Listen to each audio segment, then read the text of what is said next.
ಭಾರತದ ರಾಜಕೀಯ ಇಂದು ಒಂದು ನಿರ್ಣಾಯಕ ಘಟ್ಟದಲ್ಲಿದೆ. ದೇಶದ ಹಿತದೃಷ್ಟಿಯಿಂದ ಪ್ರಧಾನಮಂತ್ರಿ ಹುದ್ದೆಯನ್ನ ವಹಿಸಿಕೊಳ್ಳುವ ಬಗ್ಗೆ ರಾಹುಲ್ ಗಾಂಧಿಯವರು ತಮ್ಮ ಇಚ್ಛೆಯನ್ನ ವ್ಯಕ್ತಪಡಿಸಿದ್ದಾರೆ. ಇದು ಕೇವಲ ಅಧಿಕಾರದ ಹಂಬಲವೇ ಅಥವಾ ಬದಲಾಗುತ್ತಿರುವ ಭಾರತದ ಅಗತ್ಯವೇ?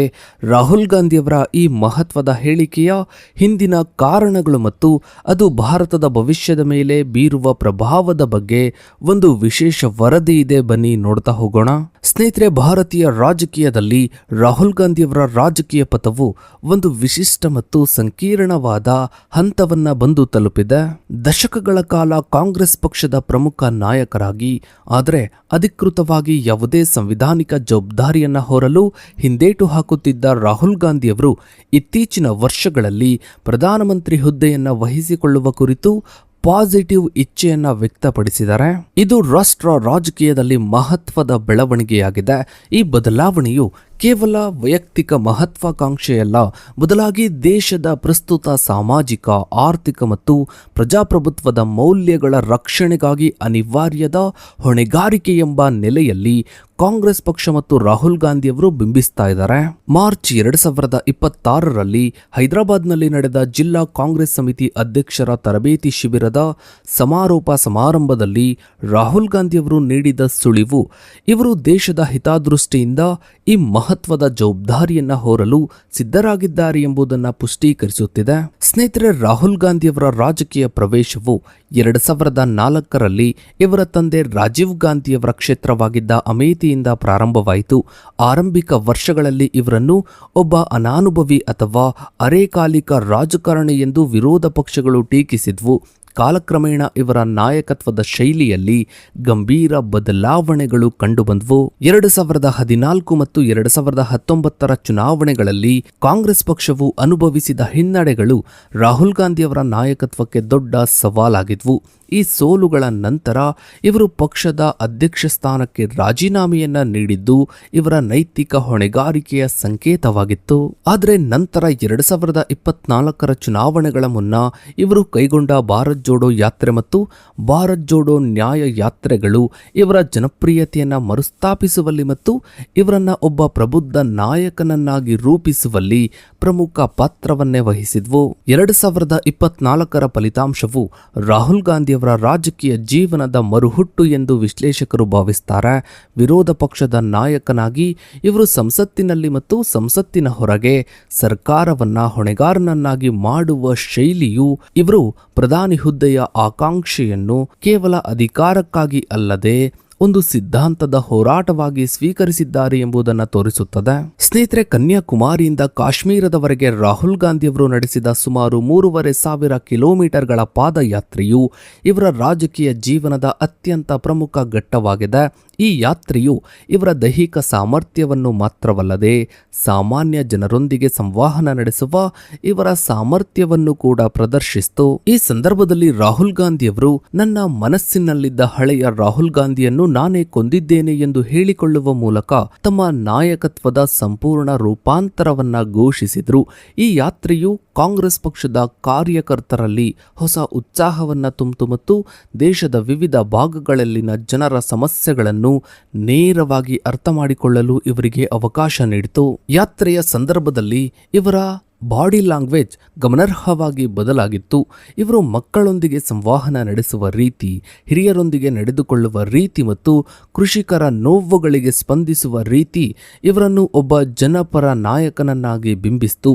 ಈ ಯಾತ್ರೆಯು ಕೇವಲ ಮತಗಳಿಗಾಗಿ ಅಲ್ಲದೆ ದೇಶದಲ್ಲಿ ಹರಡುತ್ತಿರುವ ದ್ವೇಷದ ವಿರುದ್ಧ ಪ್ರೀತಿಯ ಅಂಗಡಿಯನ್ನ ತೆರೆಯುವ ಉದ್ದೇಶವನ್ನ ಹೊಂದಿತ್ತು ಎಂದು ಇವರು ಪದೇ ಪದೇ ಪ್ರತಿಪಾದಿಸಿದರು. ಸ್ನೇಹಿತರೆ, ಇತ್ತೀಚೆಗೆ ತೆಲಂಗಾಣದ ಮುಖ್ಯಮಂತ್ರಿ ರೇವಂತ್ ರೆಡ್ಡಿಯವರು ಮಾಡಿದ ಮನವಿಗೆ ಸ್ಪಂದಿಸಿದ ರಾಹುಲ್ ಗಾಂಧಿಯವರು ದೇಶದ ಹಿತದೃಷ್ಟಿಯಿಂದ ನಾನು ಈ ಸವಾಲನ್ನ ಸ್ವೀಕರಿಸಲು ಸಿದ್ಧ ಎಂದು ಪಾಸಿಟಿವ್ ಆಗಿ ತಲೆಯಾಡಿಸುವ ಮೂಲಕ ತಮ್ಮ ಇಚ್ಛೆಯನ್ನ ವ್ಯಕ್ತಪಡಿಸಿದರು. ಇಲ್ಲಿ ಗಮನಿಸಬೇಕಾದ ಅಂಶ ಅಂಶವೇನು ಅಂದರೆ ರಾಹುಲ್ ಗಾಂಧಿಯವರು ಈ ಹುದ್ದೆಯನ್ನು ವೈಯಕ್ತಿಕ ಪ್ರತಿಷ್ಠೆಯಾಗಿ ನೋಡ್ತಾ ಇಲ್ಲ. ಇವರ ಕುಟುಂಬದ 3 ತಲೆಮಾರುಗಳು ಈ ಹುದ್ದೆಯನ್ನ ನಿರ್ವಹಿಸಿರೋದ್ರಿಂದ ಇವರಿಗೆ ಅಧಿಕಾರವು ಹೊಸತೇನಲ್ಲ. ಆದರೆ ಪ್ರಸ್ತುತ ದೇಶದ ಸಂವಿಧಾನಿಕ ಸಂಸ್ಥೆಗಳ ಮೇಲಾಗ್ತಾ ಇರುವ ದಾಳಿ, ನಿರುದ್ಯೋಗ ಮತ್ತು ಬೆಲೆ ಏರಿಕೆಯಂತಹ ಸಮಸ್ಯೆಗಳನ್ನ ಬಗೆಹರಿಸಲು ಈ ಹುದ್ದೆಯು ಒಂದು ಜವಾಬ್ದಾರಿ ಎಂದು ಇವರು ಭಾವಿಸ್ತಾರೆ. ರಾಹುಲ್ ಗಾಂಧಿಯವರ ಪ್ರಕಾರ ಪ್ರಧಾನಿ ನರೇಂದ್ರ ಮೋದಿಯವರ ವಿರುದ್ಧದ ಹೋರಾಟವು ಕೇವಲ ರಾಜಕೀಯ ಪೈಪೋಟಿಯಲ್ಲ, ಇದು 2 ಸಿದ್ಧಾಂತಗಳ ನಡುವಿನ ಯುದ್ಧವಾಗಿದೆ. ಒಂದು ಸಿದ್ಧಾಂತವು ಅಧಿಕಾರ ಕೇಂದ್ರೀಕರಣವನ್ನ ವಹಿಸಿದರೆ, ರಾಹುಲ್ ಗಾಂಧಿಯವರ ಸಿದ್ಧಾಂತವು ಅಧಿಕಾರ ವಿಕೇಂದ್ರೀಕರಣ ಮತ್ತು ಸಮಾಜದ ಸಬಲೀಕರಣವನ್ನ ಪ್ರತಿಪಾದಿಸುತ್ತದೆ. ಇನ್ನು ಸ್ನೇಹಿತರೆ, ರಾಹುಲ್ ಗಾಂಧಿಯವರ ಆರ್ಥಿಕ ಚಿಂತನೆಗಳು ಪ್ರಧಾನಿ ನರೇಂದ್ರ ಮೋದಿಯವರ ಬಂಡವಾಳಶಾಹಿ ಸ್ನೇಹಿ ನೀತಿಗಳಿಗೆ ಪರ್ಯಾಯವಾಗಿವೆ. ಸ್ಟ್ಯಾನ್ಫೋರ್ಡ್ ವಿಶ್ವವಿದ್ಯಾನಿಲಯದಲ್ಲಿ ಇವರು ನೀಡಿದ ಭಾಷಣದಲ್ಲಿ ಭಾರತವು ಚೀನಾದಂತಹ ಸರ್ವಾಧಿಕಾರಿ ಉತ್ಪಾದನಾ ಮಾದರಿಗೆ ಬದಲಾಗಿ ಪ್ರಜಾಸತ್ತಾತ್ಮಕ ಉತ್ಪಾದನಾ ವ್ಯವಸ್ಥೆಯನ್ನು ಅಳವಡಿಸಿಕೊಳ್ಳಬೇಕು ಎಂದು ಇವರು ವಾದಿಸಿದರು. ಇವರ ಆರ್ಥಿಕ ದೃಷ್ಟಿಕೋನದ ಪ್ರಮುಖ ಅಂಶಗಳನ್ನು ನಾವು ಗಮನಿಸ್ತಾ ಹೋದರೆ, ಮೊದಲನೇದಾಗಿ ವಿಕೇಂದ್ರೀಕರಣ ಮತ್ತು ಎಂಎಸ್ಎಂಇ ಬೆಂಬಲ. ಸಣ್ಣ ಮತ್ತು ಮಧ್ಯಮ ಕೈಗಾರಿಕೆಗಳು ಭಾರತದ ಆರ್ಥಿಕತೆಯ ಬೆನ್ನೆಲುಬು ಎಂದು ಇವರು ನಂಬ್ತಾರೆ. ದೊಡ್ಡ ಉದ್ಯಮಿಗಳಿಗೆ ಮಾತ್ರ ಲಾಭವನ್ನ ಮಾಡಿಕೊಡುವ ಬದಲು ಸ್ಥಳೀಯ ಕೌಶಲ್ಯ ಗುಂಪುಗಳಿಗೆ ಹಣಕಾಸು ಮತ್ತು ತಂತ್ರಜ್ಞಾನದ ನೆರವು ನೀಡುವ ಮೂಲಕ ಉದ್ಯೋಗವನ್ನು ಸೃಷ್ಟಿಸುವುದು ಇವರ ಗುರಿಯಾಗಿದೆ.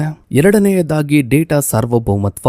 ಭಾರತವನ್ನು ಡೇಟಾದ ಸೌದಿ ಅರೇಬಿಯಾ ಎಂದು ಕರೆದಿರುವ ಇವರು ಭಾರತದ ದತ್ತಾಂಶವನ್ನು ವಿದೇಶಿ ಕಂಪನಿಗಳಿಗೆ ನೀಡುವ ಬದಲು ಇದನ್ನು ದೇಶದ ಹಿತಾಸಕ್ತಿಗೆ ಬಳಸಿಕೊಳ್ಳಬೇಕು ಎಂದು ಇವರು ಒತ್ತಿ ಹೇಳ್ತಾರೆ. ಮೂರನೆಯದಾಗಿ ನ್ಯಾಯ ಯೋಜನೆ. ಬಡತನ ನಿರ್ಮೂಲನೆಗಾಗಿ ಕನಿಷ್ಠ ಆದಾಯ ಖಾತರಿ ಯೋಜನೆಯನ್ನ ಇವರು ಪ್ರತಿಪಾದಿಸಿದ್ದಾರೆ. ಇದು ದೇಶದ ಅತ್ಯಂತ ಕಡು ಬಡ ಕುಟುಂಬಗಳಿಗೆ ನೇರ ಹಣ ವರ್ಗಾವಣೆಯ ಮೂಲಕ ಆರ್ಥಿಕ ಭದ್ರತೆ ಒದಗಿಸುವ ಉದ್ದೇಶವನ್ನು ಹೊಂದಿದೆ. ಕೃಷಿ ಕ್ಷೇತ್ರದ ಕುರಿತಾದ ಇವರ ನಿಲುವು ಅತ್ಯಂತ ಕಠಿಣವಾಗಿದೆ. ಭಾರತ ಅಮೆರಿಕ ಮುಕ್ತ ವ್ಯಾಪಾರ ಒಪ್ಪಂದವು ಭಾರತೀಯ ರೈತರ ಪಾಲಿಗೆ ಮರಣ ಶಾಸನ ಎಂದು ಇವರು ಬಣ್ಣಿಸಿದರೆ, ಅಮೆರಿಕದ ಕೃಷಿ ಉತ್ಪನ್ನಗಳು ಭಾರತಕ್ಕೆ ಬಂದರೆ ಸ್ಥಳೀಯ ಕೃಷಿ ನಾಶವಾಗುತ್ತದೆ ಎಂದು ಇವರು ಆತಂಕವನ್ನು ವ್ಯಕ್ತಪಡಿಸುತ್ತಾರೆ. ಇನ್ನು ಸ್ನೇಹಿತರೆ, ರಾಹುಲ್ ಗಾಂಧಿಯವರ ನಾಯಕತ್ವದ ಮತ್ತೊಂದು ಪ್ರಮುಖ ಆಯಾಮವೇನು ಅಂದರೆ ಸಾಮಾಜಿಕ ನ್ಯಾಯ. ಪ್ರಸ್ತುತ ಭಾರತದಲ್ಲಿ ಸಂಪತ್ತು ಮತ್ತು ಅಧಿಕಾರವು ಕೆಲವೇ ಜನರ ಕೈಯಲ್ಲಿ ಕೇಂದ್ರೀಕೃತವಾಗಿದೆ ಎಂದು ಇವರು ಆರೋಪಿಸುತ್ತಾರೆ. ಇದನ್ನು ಸರಿಪಡಿಸಲು ಇವರು ರಾಷ್ಟ್ರವ್ಯಾಪಿ ಜಾತಿ ಗಣತಿಗೆ ಆಗ್ರಹಿಸಿದ್ದಾರೆ. ಜಾತಿ ಗಣತಿಯು ಕೇವಲ ಅಂಕಿ ಅಂಶಗಳ ಸಂಗ್ರಹವಲ್ಲ, ಇದು ದೇಶದ ಸಂಪನ್ಮೂಲಗಳು ಎಲ್ಲ ವರ್ಗದ ಜನರಿಗೆ ಅವರ ಜನಸಂಖ್ಯೆಗೆ ಅನುಗುಣವಾಗಿ ತಲುಪುತ್ತಿವೆಯೇ ಎಂಬುದನ್ನು ತಿಳಿಯುವ ಒಂದು ಸಾಧನವಾಗಿದೆ ಎಂಬುದು ಇವರ ವಾದವಾಗಿದೆ. ದಲಿತರು, ಆದಿವಾಸಿಗಳು ಮತ್ತು ಹಿಂದುಳಿದ ವರ್ಗಗಳ ಘನತೆಯನ್ನ ಎತ್ತಿ ಹಿಡಿಯುವುದು ಅಭಿವೃದ್ಧಿಗಿಂತಲೂ ಹೆಚ್ಚು ಮುಖ್ಯ ಎಂದು ಇವರು ಪ್ರತಿಪಾದಿಸುತ್ತಾರೆ. ಗೌರವ ಇಲ್ಲದ ಅಭಿವೃದ್ಧಿಯು ಅರ್ಥಹೀನ ಎಂಬುದು ಇವರ ನಂಬಿಕೆಯಾಗಿದೆ. ಕೊನೆಗೂ ರಾಹುಲ್ ಗಾಂಧಿಯವರು ಪ್ರಧಾನಮಂತ್ರಿಯಾಗುವ ತಮ್ಮ ಆಕಾಂಕ್ಷೆಯನ್ನ ವ್ಯಕ್ತಪಡಿಸಿದರೆ, ಮುಂದಿನ ದಿನಗಳಲ್ಲಿ INDIA ಒಕ್ಕೂಟ ಇದನ್ನ ಯಾವ ರೀತಿ ಸ್ವೀಕರಿಸುತ್ತೆ ಅನ್ನೋದನ್ನ ಕಾದು ನೋಡಬೇಕಿದೆ. ಸೊ ಇದಾಗಿತ್ತು ಸ್ನೇಹಿತರೆ ಇವತ್ತಿನ ಈ ಒಂದು ವಿಡಿಯೋದ ಬಗ್ಗೆ ನಿಮ್ಮ ಅನಿಸಿಕೆ ಅಭಿಪ್ರಾಯಗಳನ್ನು ತಪ್ಪದೆ ಕಮೆಂಟ್ ಸೆಕ್ಷನ್ ಅಲ್ಲಿ ಕಮೆಂಟ್ ಮಾಡಿ. ಹಾಗೆ ವಿಡಿಯೋಗೊಂದು ಲೈಕ್ ಮಾಡ್ತಾ ವಿಡಿಯೋನ ಆದಷ್ಟು ಎಲ್ಲ ಕಡೆ ಶೇರ್ ಮಾಡಿ. ನೀವಿನ್ನು ನಮ್ಮ ಚಾನಲ್ಗೆ ಸಬ್ಸ್ಕ್ರೈಬ್ ಆಗಿಲ್ಲ ಅಂದ್ರೆ ಕೆಳಗಡೆ ಕಾಣ್ತಾ ಇರೋ ಸಬ್ಸ್ಕ್ರೈಬ್ ಅನ್ನ ಕ್ಲಿಕ್ ಮಾಡಿ. ಹಾಗೆ ಪಕ್ಕದಲ್ಲಿ ಕಾಣೋ ಬೆಲ್ ಐಕಾನ್ ಕೂಡ ಕ್ಲಿಕ್ ಮಾಡಿ. ಥ್ಯಾಂಕ್ಸ್.